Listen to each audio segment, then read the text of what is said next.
Palagyan yung paksa natin. Ayan po yung ating paksa. Huwag sana tayo mapahiya sa pagdating ng ating Panginoon Jesus. Magandang umaga po sa inyong lahat sa ngalan po ng ating Panginoon Jesus. Tayo po ay mag-uumpisa. Tignan po natin yung ating pong title.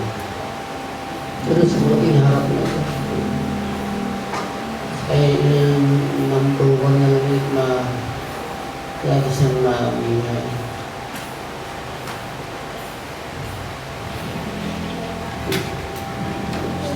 Yung paksa po natin, sa may bahagi po doon sa ating paksa, ang sinasabi po riyan ay ang pagdating ng Panginoong Jesus. Huwag sana tayong mapahiya sa pagdating ng Panginoong Jesus. Kaya lahat po dito sa bahagi ito ng halos sa nasa pinakahuli ng ating paksa, ang lahat pong babasahin po natin ng bahagi ng kasulatan ay nagpapatunay dahil yan po ang sinasabi ng ating paksa. Basahin po natin ang ating mga bahagi ng kasulatan na si Jesus ay darating.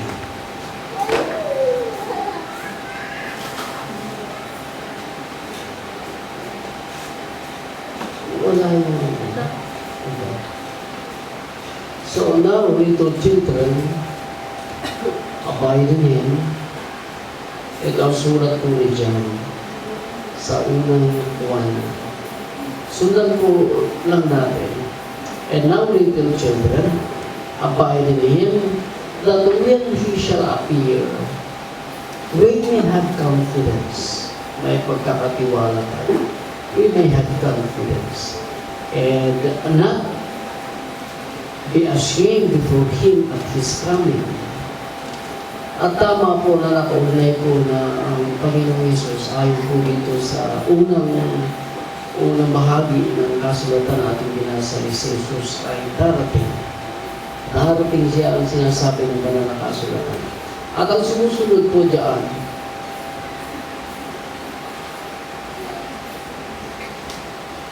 dahil ang paksa natin ay darating ang Panginoong Yesus. Kaya pinapatunayan po ng ating mga binabasa bahagi ng kasulatan na si Jesus na darating. Tapos sumusunod po dyan. Kapag mapumot data,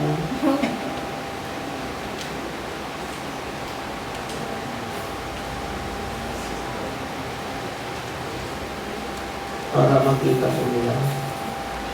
Wala pa.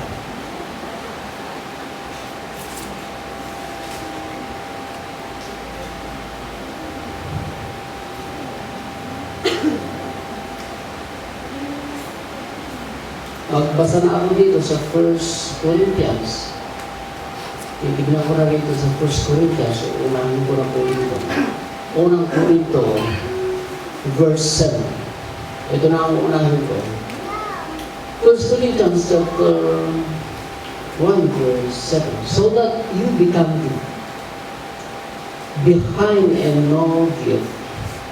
Kayo ay hindi nagkulang sa mga kaloob, waiting for the coming of our Lord Jesus Christ. Nabanggit ulit dito ng isang bahagi ng kasulatan ni Pablo sa kanila na waiting for the coming of our Jesus Christ. Muling makikita yung salitang pagbalik ng Panginoong Jesus. Nasa verse 7. Anong next natin? 3:13 ng 1 Thessalonians chapter 3 verse 13 to the end. He will establish your heart unblameable in holiness before God, even our Father, at the coming of our Lord Jesus Christ. Babalik si Jesus. Babalik si Jesus. lahat ng bahagi ng ating mga binubuksang bahagi ng kasulatan ay nakaugnay po sa ating paksa. Na ang paksa natin ay huwag sana tayong mapahiya sa pagdating ng Panginoon Yesus. At ang mga bahagi ito na ating binabasa ay nagsasabing darating na ang Panginoon Yesus. Meron pa ba? Ano pa nang naidagdag po natin? And then,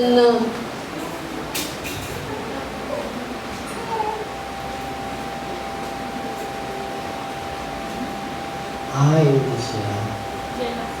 Nasa last na po ito.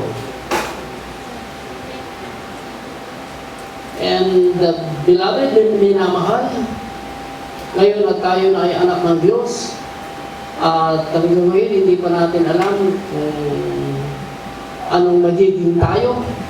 But we know that when He shall appear, pagka siya ay muling magpapakita, that is the coming of our Lord Jesus Christ. Sa kanyang pagpapakita, muling nagbukas ang apostol na ito sa salita sa Jesus na ay darating. Ay inuub po natin yung ating paksa na sana ay huwag tayo mapahiya sa pagdating ng ating Panginoon Jesus. Dahil napakaraming bahagi ng kasulatan na si Jesus na ay darating. At dahil si Jesus ay darating, ang mga mananampalatayang Hudyo at Hintil sa unang siglo ba ito? Siglo. Noong unang siglo, yung unang 100 taon, para mas malinaw, ang buong kapulungan ng mga mananampalataya ay naghihintay talaga sa pagdating ng ating Panginoon Jesus. Dahil ang mga bahagi ng kasulatan ay ibinigay mabuti na darating si Jesus. At dahil darating si Jesus, ang mga mananampalataya sa unang siglo, sa unang 100 taon, ay naghihintay. Longing for the coming of the Lord Jesus Christ. Pinakamimiti po nila na sa kanilang buhay na darating si Jesus. At dahil darating si Jesus, naghihintay sila kay Jesus. Hindi totoo doon sa ating mga kasabihan na darating si Jesus, kaya naghihintay lang. Hindi po ito totoo. Hindi lahat ay naghihintay kay Jesus. Bagamat ang totoo yung si Jesus ay darating, ngunit hindi lahat ay naghihintay kay Jesus. Ngayon po dahil ang Panginoong Jesus ay darating at may bahagi, malaki ang bahagi ng mga mananampalataya noon na naghihintay kay Jesus. Ang mga paghihintay na ito, linawin natin, sa pagitan ng paghihintay nila, ay naghahanda silang mabuti sa kanilang paghihintay. Hinihintay nila si Jesus, kaya naman naghahanda sila sa dakilang araw na ito ng pagbabalik ng Panginoon Jesus. Maraming mga mananampalataya, pasok, labas sa iglesia. Pasok, labas sa kanilang mga tahanan. Ngunit bihira talaga ang mga mananampalataya nakakaalam talaga na darating si Jesus, ngunit hindi talaga sila naghihintay. Dahil pagka naghihintay sila sa pagitan ng paghihintay, doon sa pagbalik ni Jesus, ang tunay ng mananampalataya ay totoong nag-prepare, naghahanda sila sa dakilang araw na ito.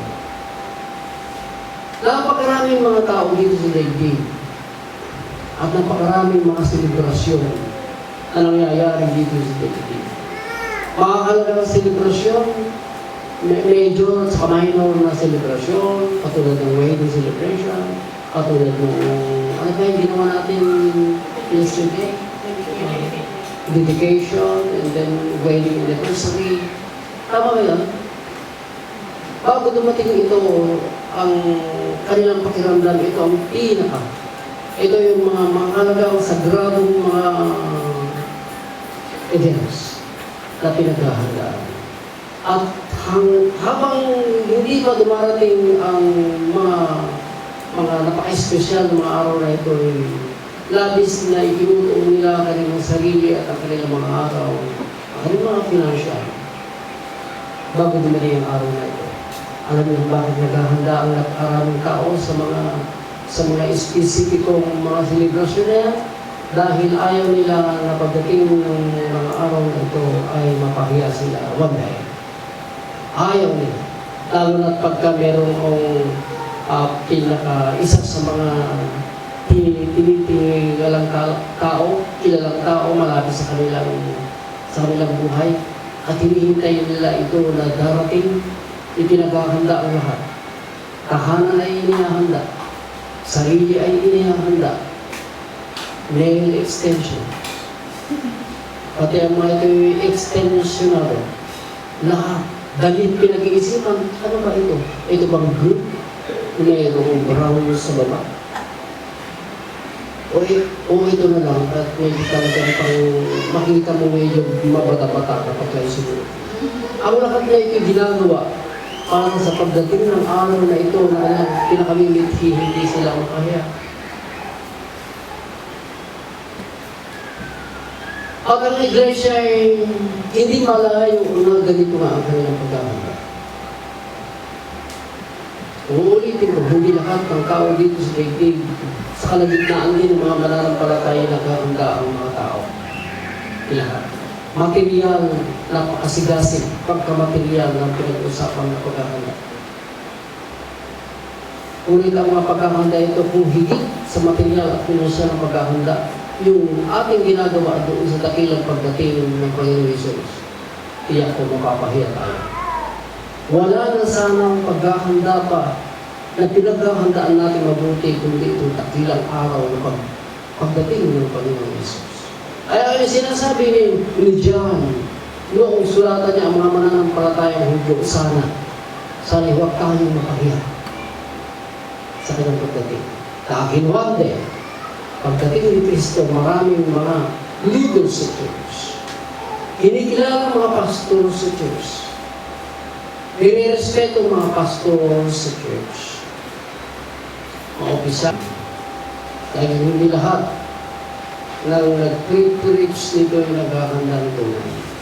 Hindi lahat ng mga nakikinig sa salita ng Diyos na nakaupo o na nakatayo ay naghahanda tunay sa dakilang araw na ito. At maraming napapahiya pagdating ng araw. Kung yung paalala ang 7:21 ng Matthew, tama ba ito? 7:21. Sinabi na lahat ng mga tao, di ba Panginoon, nung nag-preach ka sa aming daan, sa mga spirits namin na nakikinig kami, hindi ba nanguhula din kami sa iyong pangalan? Hindi ba napapagaling din kami ng mga nagpapalaris din kami ng mga demonyo? Pero sinasabi ng Panginoon ng tuwiran, hindi mo kayo kilala. Ang salitang ito ay nagsasabing rejected ang mga tao nito. Hindi mo kayo kilala. Umalis kayo sa aking harapan. Kayo gumagawa ng katampalasanan. Sige tao. Sige, mga mananampalatayang peke. Huwag tayong maganda. Para pagdating ng araw ay mapahiya tayo. Ano kaya ang mensahe natin? Minsan, ano kaya? Magtuturo na kaya ako ng balita? Magtuturo na ako ng balita. Huwag na lang tayong maghanda. Baka tanggapin tayo ng Panginoon pagdating ng araw. Nung makapunta ka sa langit, ang saya-saya doon sa langit, doon na lang sa impyerno tayo. Kasi doon sa impyerno, maghirap-hirap. Walang tubig doon, walang pag-asa doon. Kahit tawagan ang pangalan ng Panginoon, wala nang pagkakataon pa. Doon sa langit, babayaran ka lahat ng mga ginawa mong pagpapagal. Ano pakinabang mo doon? Wala. Dito sa impyerno meron. Iba kaya, huwag na tayong magsayang pa ng mga panahon ng mga paghahanda pagdating ng Kristo Jesus, pagkatanggapin pa tayo pagdating ng araw. Maglasing na lang tayo para yung mapuno yung kalooban natin ng mga gusto natin. Diba? Pag bibili ka ng Bible mo ang mahal-mahal, Mas maganda sana yung apple. Yung malaki-laking apple, tapos idikit mo pa yung santol. Mangga. Huwag na, nakaka-istorbo lang sa buhay natin itong yung magkapilya tayo. Nakaka-istorbo talaga ito sa buhay. Kung pwede rin sana ay yung wala na rin lakanta, gano'n, ay spiritual. Yung mga Ilocano magaganda sa pandinig.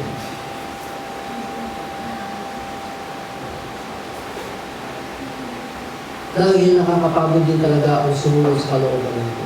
Pagkakalooban kasi natin, walang kapagod-pagod. Ay, punuin na lang natin ang ating sarili, ng ating kalooban. Ano yung pumunta dito sa salud, bagay ka ng test and offering, sayang yun. Ay, huwag na tayo, sa mga spiritual na tayo, kung spiritual na bagay, huwag na tayo mag-pursige. Kaya ano na lang yung iba? Diba? O, hitat man, hitat ka. Kasi pagkaturo ko ng mabuti, ayaw din eh. O di magturo ka ng alin, mas madaling gawin.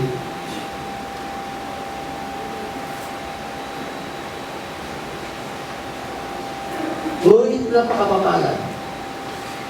Ayon kay John, sana'y huwag tayong mapahiya pagdating ng araw. Gusto nga natin sa lahat ng bagay, pagdating tayo ng tao.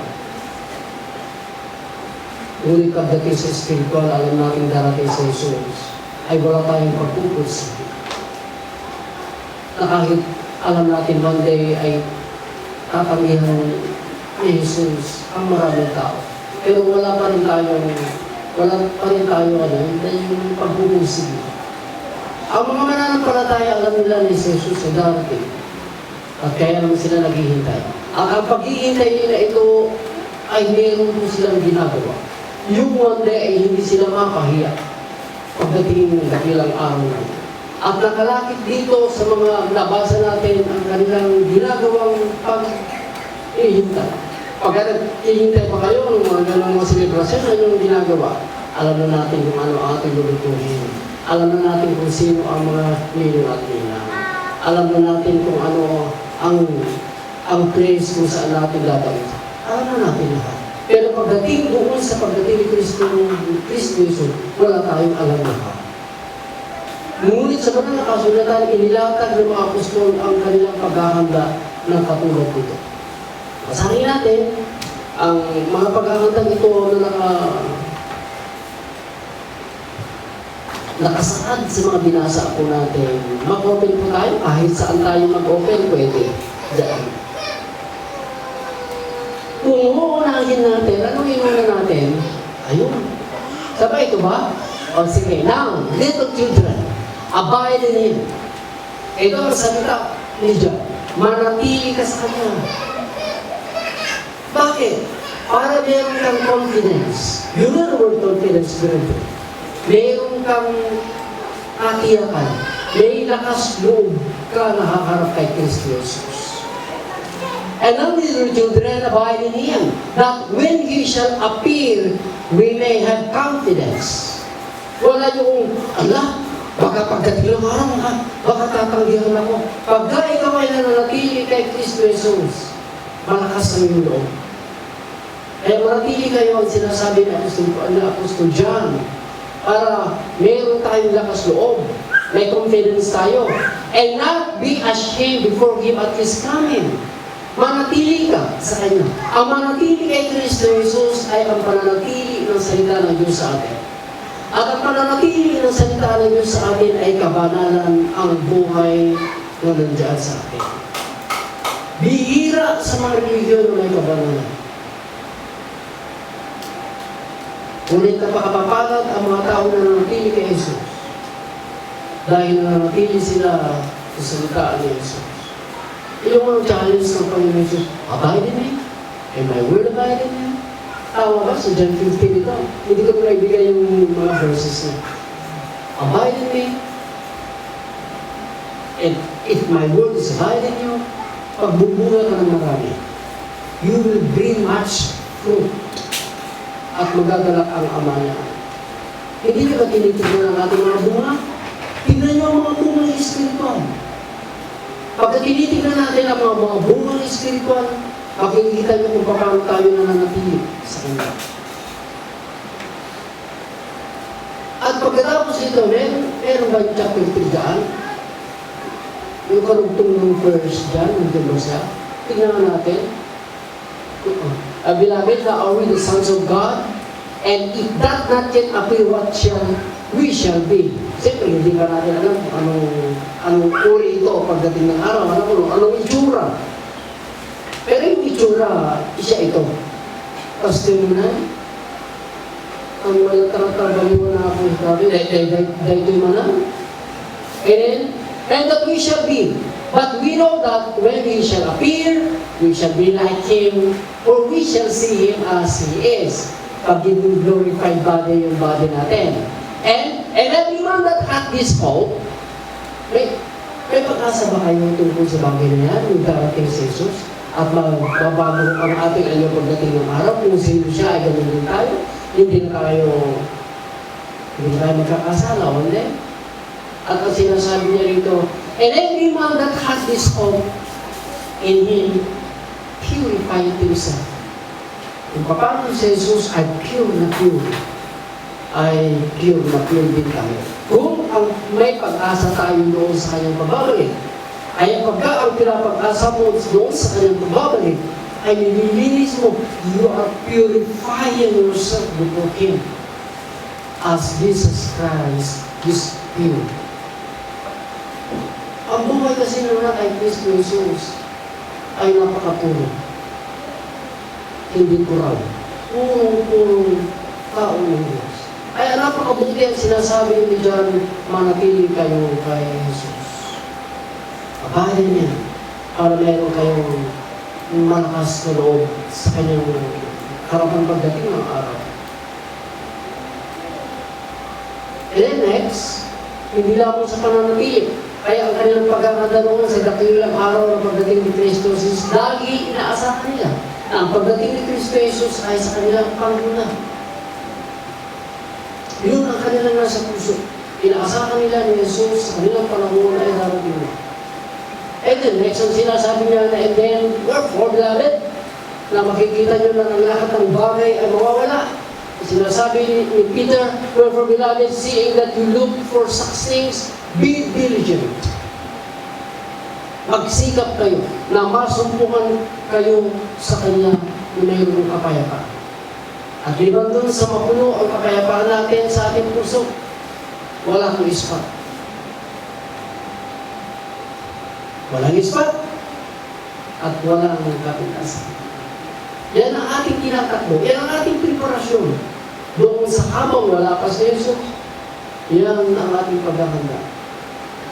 Walang ispat. Walang ispat. Alam niyo, yung pagdating ni Kristo Jesus, seryoso yan. At dahil seryoso ang Panginoon Jesus dyan sa kanyang pagbabalik. Ang pagbabalik na ito hindi para sa kanyang sarili. Ang pagbabalik niya ay para sa atin. Para sa atin ito ang kanyang pagbabalik. Kaya naghahanda tayo dahil ito ay para sa atin. At dahil seryoso ang Panginoong Jesus doon sa kanyang pagbabalik para sa atin, buong pwersa niyang tumutulong ito para sa atin. Kaya binubuhos niya ang kanyang kapayapaan sa mga nananampalatayang tunay na naghahanda sa kanyang pagbabalik. I'm always praying for you, brethren, every night, asking the Lord na ang kanyang kapayapaan ay tumatag sa inyong mga puso. Hindi dahil may trabaho tayo, hindi dahil tayo ay tumatanggap ng malaking monthly allowance o salary, ay mapayapa tayo. Iba ang kapayapaan ay binibigay ng Diyos sa ating puso. Iba ang pag-asa na galing sa Diyos. At iba yung comfort, yung alin na galing sa Diyos ay sa iyo ating mga paraan. Kaya naman na sinasabi dito ni Peter ay kapayapaan nawa ang nasa atin sa kanyang pagbabalik. At hindi lahat ng mga mananampalataya, isama ko ang mga leaders, isama ko ang mga pastors, ang may kapayapaan galing sa Diyos. Not from this world. Without ispat. Yan ang standard ng Diyos. Yan ang kanyang supatan sa kanyang pagbabalik. Ito yung ating mga iniya. Pero kahit alam natin yung ating buhay ay maraming spotted talaga tayo, ay hinahayaan lang natin na spotted tayo. Ang tanggapin tayo ng tao dito, yan ang ating sinisikap. Di ba, huwag tayong tanggapin pagdating ng araw sa pagbabalik ni Kristo Jesus. Yan ang maraming mga kaisipan ng mga mananampalataya. Di ba, tanggihan siya ng Diyos one day, basta huwag siyang tanggihan ng mga tao. Dito si Kristo. Nagsisikap, gawin na tanggapin siya ng mga tao, hindi nagsisikap na tanggapin siya ng Diyos. Meron pa ba tayong nagtutulong pa sa bahagi ng kasulatan na dito kaya sa may 1 Corinthians, uunahin mo na kasi makumag ka na dapat. Hindi ba na ba may yan? Verse 7. So, Corinthians chapter 1, verse 7 and 8, so that you come behind in order. Kung subject ng Holy Spirit, hindi kayo huli. Mga taga-Corinthians, waiting for the coming of our Lord Jesus Christ. At siya rin ang magiging daan upang matatag kayo hanggang doon sa katapusan. Tama? Siya ba yan? Yes. Who shall also confirm you unto the end, that you may be blameless in the day of our Lord Jesus Christ. Tumutulong ang Panginoong Jesus para itatag ang ating buhay. Para pagdating ng araw, blameless tayo. Yan ang standard para tanggapin tayo ng Panginoon pagdating ng araw. And the next, yan ang mga preparasyon ng mga mananampalataya. At, tapos na po ito. Tatapusin ko na. Meron pa? Oo, yan. Salamat. Kaya ang dapat natin gawin, brethren, nasa paghuliyog na po tayo, nasa ending na po tayo, ang gawin natin sa ating mga paghihintay habang tayo ay nandun sa ating mga preparasyon sa ating sarili, na linisin natin ang ating sarili, and forget to remember, brethren, na pagka inihahanda natin ang ating sarili, hindi maaaring isang tabi ang salita ng Diyos.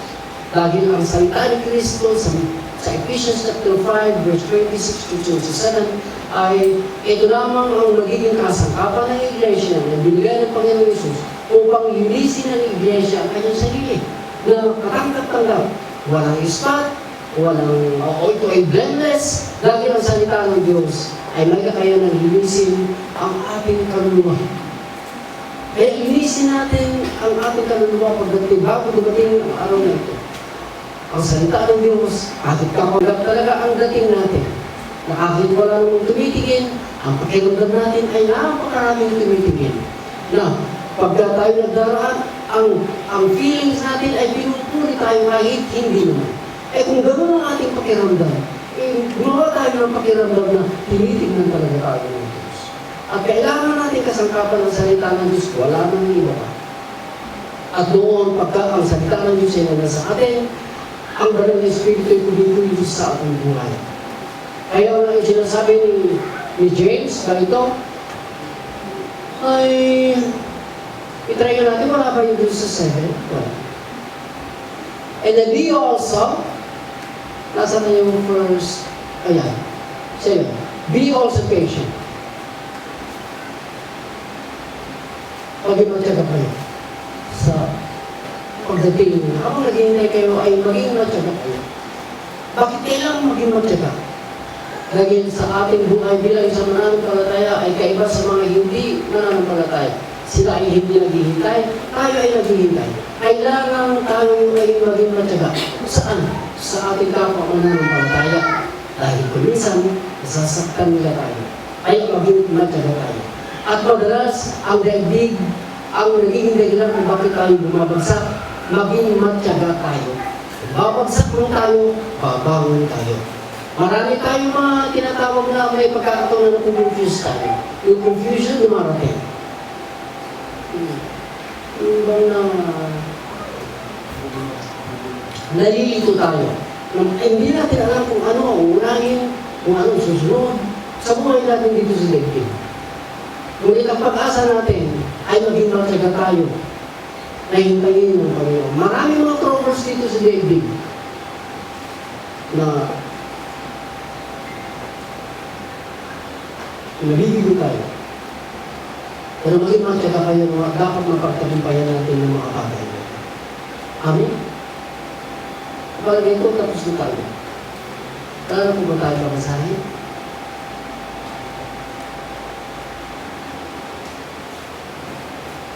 Eto, ang pinakahuli, kaya naman, pagod ka na sa paglilingkod mo sa Diyos. Talagang dapat yung lakas natin, naibigay natin sa Panginoon. Kung sa daigdig ka, wala tayong tulog. Kahit pagod na tayo, binumulat lang natin ang ating mga oras para mapatunayan natin na tapat tayo sa mga paglilingkod sa ating mga anak, sa ating kapwa. Kahit pagod tayo, hindi natin nasasabi na pagod tayo. Pero pagdating sa Panginoon, kaunting puyat, kaunting pagod, magpahinga ka. Magpapakamatay ka na, mapamilin natin, hindi mo matatapos ito, mga Panginoon. Pagka pinag-uusapan ay maghihintay sa Diyos dahil kailangan gumawa tayo sa ating mga pananagutan bilang isang pagkakanda sa pagdating ng Panginoon Yesus. Pero pagka sa gawain ng Panginoon Yesus, parang pagod na pagod ka. Parang luging-lugi ka sa pagkakanda mo na yan. Huwag sana ganito ang ating iniisip. Balik tayo natin. Walang ibang nabigyan ng lakas. Material at financial na bagay. Yun ang ating paghihintay sa Panginoon Jesus. Sana'y tanggapin tayong lahat ng Diyos. Kaya sa tayo ay mamatay, tatanggapin tayo. Tayo ay buhay, habang nabubuhay tayo, naglilingkod sa Diyos, ay katanggap-tanggap tayo. Sikapin natin, sana'y huwag tayong maangyahan ng Panginoon Jesus pagdating ng araw. Let us pray. Sa iyo po, Diyos ang pagsamba, dahil una sa lahat, binigyan mo po kami ng pagkakataong isa kami o Diyos sa naghihintay sa iyong anak ng si Jesus. Iniiwanag po kami sa mga bahagi ng kaasugatan na babalik siya. At dahil babalik siya, kasama po kami sa mga nananampalataya noon, ngayon, pinaghihintay. At dahil kami po ay naghihintay sa dakilang araw ng pagdating ng aming Panginoon Jesus, ito po ang aming buhay. Pinapabanan, pinagsisikap. Ito ay sa hirap at ginawa, sisikapin namin. Magtiwala kami sa iyong pagdating ng araw. Sa ngayon ng Jesus.